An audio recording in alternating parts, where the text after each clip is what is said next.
ours, but we really didn't have migrating birds where I lived, but I jump shoot a lot of wood ducks, and I remember the first teal I ever shot, it was a green-winged teal, and I was a kid, I think it was 10. I had no idea what it was. I remember cutting its head off, and I used it for coon bait, and I don't know, forever it seemed before I found out what that bird actually was. I thought I'd killed some kind of miracle duck.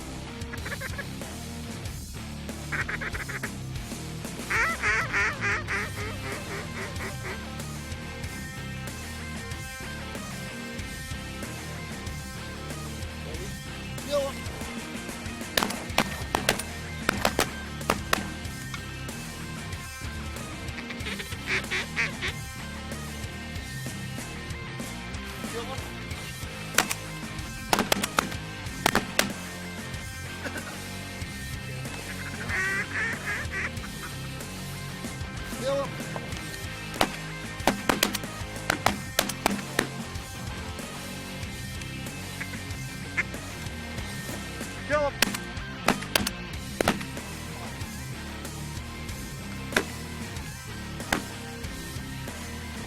Is there wind switching on us that much now, or?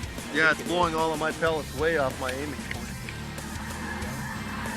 The Jordan over there.